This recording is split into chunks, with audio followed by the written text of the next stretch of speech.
Hey everybody, I wanted to teach you today about fact families and about how you can use them to memorize your multiplication, division, subtraction, and addition facts. So a lot of you have seen this work in our classroom, and you'll notice here there's multiplication and division signs, and on this side there are addition and subtraction signs. The reason that addition and subtraction are here together is because they're opposites. In addition, you're adding to. In subtraction, you're taking away. We call these inverse operations. The same thing is true about multiplication and division. In multiplication, you're making groups of.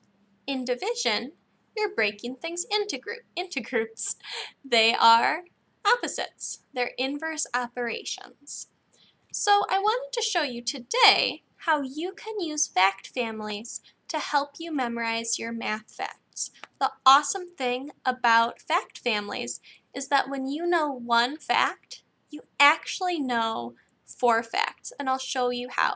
So let's start with the problem 5 plus 10. So at the bottom here, I'm going to write the number 5 and the number 10. So I'm going to do that now. And 10. So I have those two numbers right here, 5 and 10. Now get the answer in your brain. What is 5 plus 10? 15. So I put my answer, the largest number, up at the top. Now here's the next step that I'm going to take. Using these facts in the middle, I'm going to start with the 2 addition problems that I know down here. One is 5 plus 10 equals 15.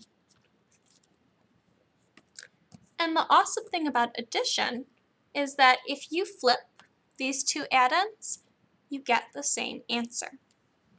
So now I'm going to say 10 plus 5 also equals 15. Now I'm going to move on to subtraction.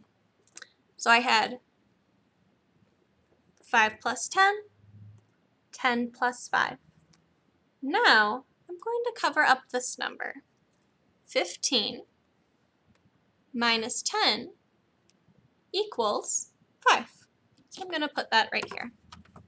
I'm going to start with the larger number for subtraction.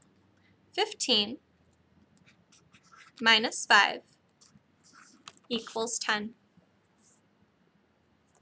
And now I'm going to cover up my other number. I'm going to cover up 5 this time and say 15 minus 10 equals 5. So if you knew that 5 plus 10 equals 15, you can use your knowledge of fact families to also know that you can flip them around, and 10 plus 5 also equals 15. And you can also start with the larger number and make them into subtraction problems. 15 minus 5 equals 10. 15 minus 10 equals 5. And the same is true about multiplication and division. So let's give it a try. We're going to start with the same numbers that we used as our addends as our multipliers here. So we're going to say 5 and 10 again. But our answer will be different this time because this time we're multiplying. 5 times 10, and I can count by 5s or 10s to get there. I'll count by 10s because it's faster. 10, 20, 30, 40, 50. So my answer is 50. And I have that up here at the top. So guess what? Multiplication and addition are similar because it doesn't matter which order you put these first 2 numbers in. I could say 5 times 10 equals 50 because that's true. 5 groups of 10 equals 50. And I can also say 10 times 5 equals 50 because 10 groups of 5 also equals 50. And then I can think about it from division. So I did it this time I had this number covered, right? And I thought this way and this way. Now I'm going to think, using my division brain, 50 divided by 10 equals 5. So I'm going to write that here. 50 divided by 10 equals 5. And now I'm going to cover up my 10 and say 50 divided by 5 equals 10.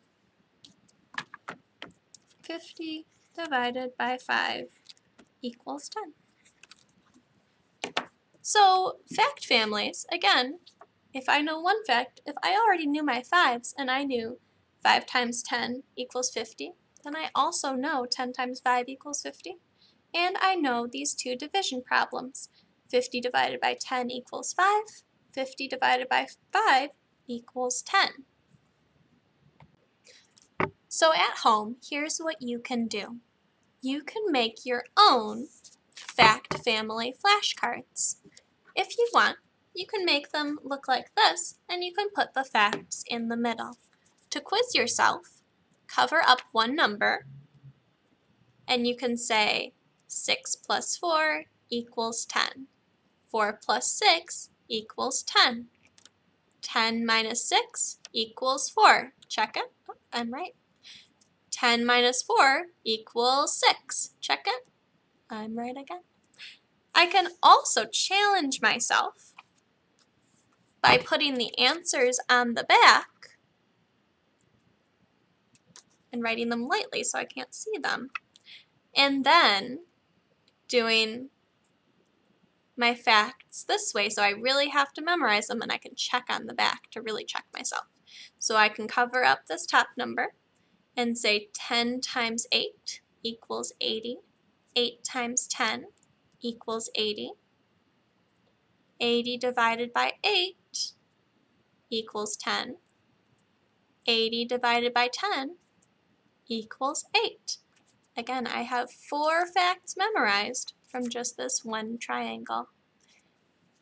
When you are making these cards, I would make a whole set of 10. So here's an example. I wouldn't really make them this small. This is just an example so that you could see them. I would make them about this size so that you can read the numbers well. But I wrote it nice and small here so I could fit them onto one piece of paper and show you.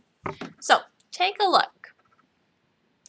I started with 7 times 1. I would also probably want to write on here the multiplication and division symbols so that I knew what these were for. But I could probably figure it out from just looking at it. So I started with 7 times 1 equals 7. So I put that up at the top, and then I put the 2 multipliers down at the bottom of the triangle. Then I did 7 times 2, 7 times 3, 7 times 4, all the way through 7 times 10. You could do this with addition and subtraction, or you could do it with multiplication and division. But I would pick one set of facts, so maybe it's your 4 pluses. Maybe it's your 9 times. Think about ones that when you come across them in a math problem, you think, ooh, I'm not sure how to do this one, right? Ones that you know you need to practice. Take those facts, do all 10, all the way from 1 through 10, or go even higher if you want to. Once you do that, you'll have a set of 10 cards to quiz yourself. So go ahead and try this at home. See you later.